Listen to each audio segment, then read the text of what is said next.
And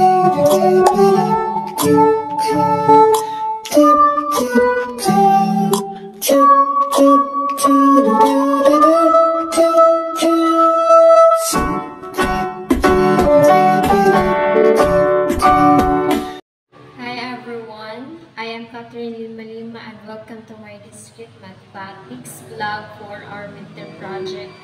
In this vlog, I'll be sharing some of most important topics we learned from week 1 to week 8, including sets and relation, predicates and quantifiers, set theory, operation on sets and relation and function.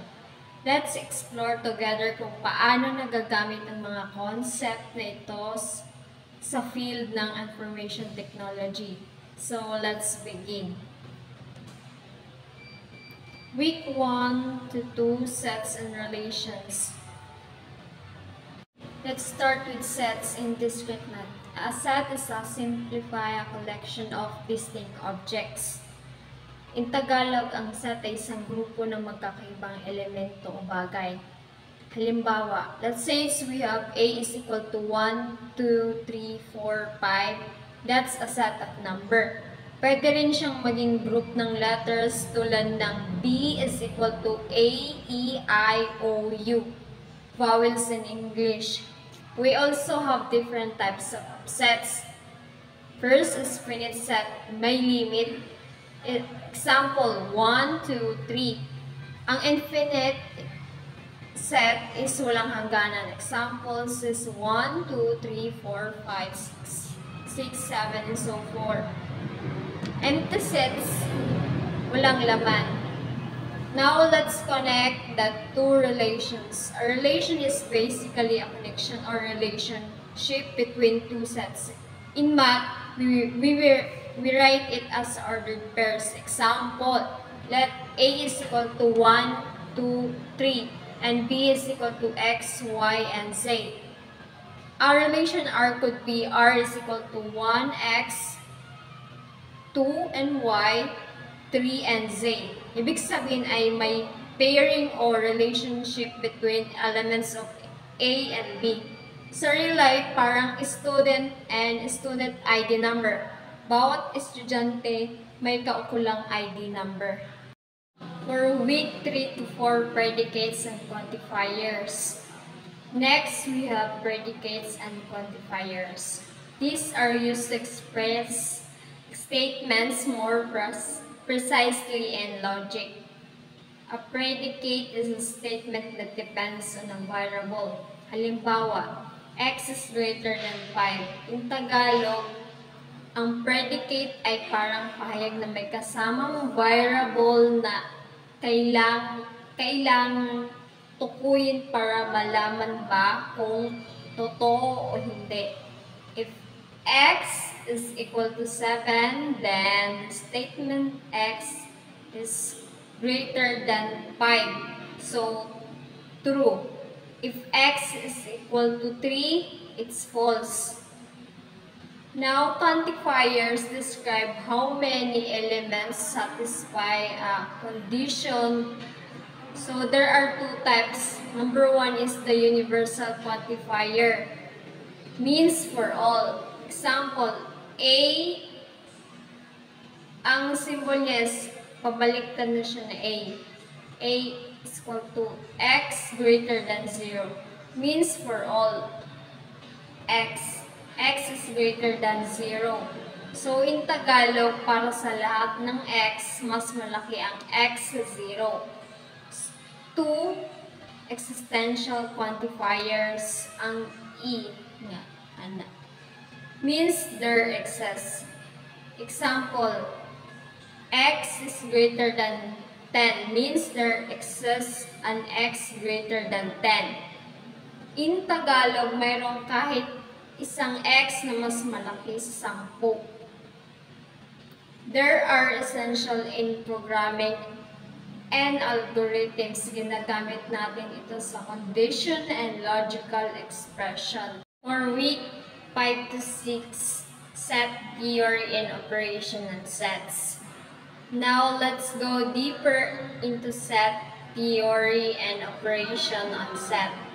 So, set theory help us understand how groups of data interact, very useful in databases and computing.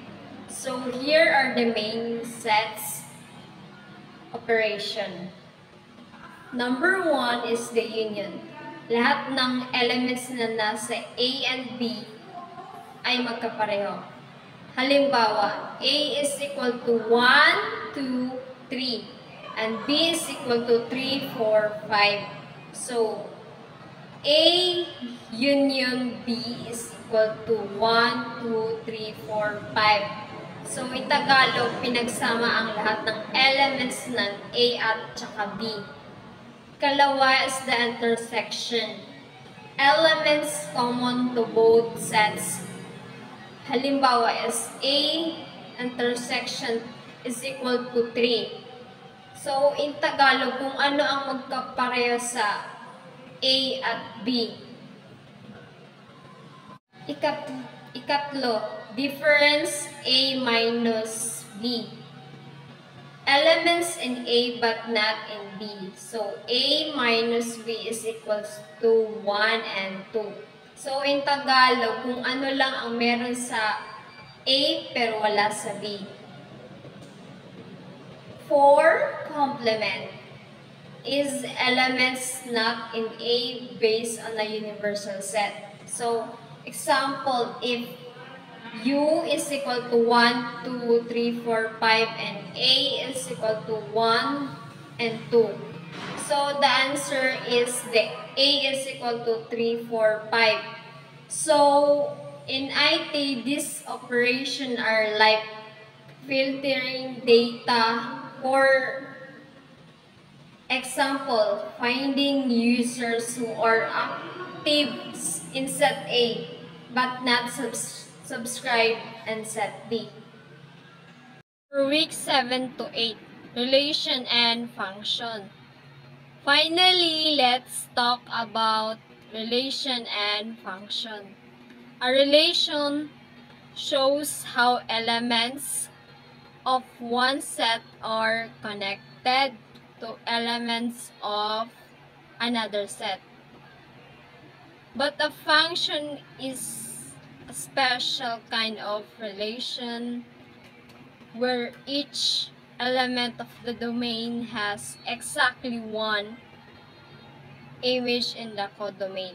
Halimbawa, so let's say we have A is equal to 1, 2, and 3. Then B is equal to A and B and C.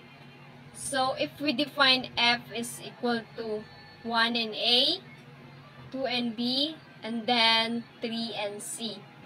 That's a function because every element in A corresponds to exactly 1 and B.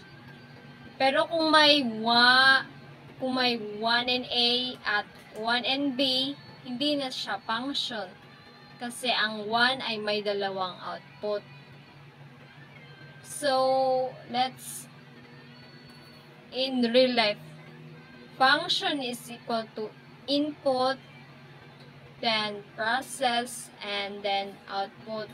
Halimbawa, input 2, then function f of x is equal to x plus 3. So, ang output niya is 5. So, if in IT, functions are like algorithms or processes in programming. You input the data and get a single predictable output. And that's a wrap. We've learned that discrete mathematics is more than just numbers. It's the foundation of logic, structure, and relationship and computing. From sets and relation to predicates and quantifiers, all the way to set theory, operations, and function. All of these help us understand how computers organize, process, and connect information. Thank you for watching my vlog.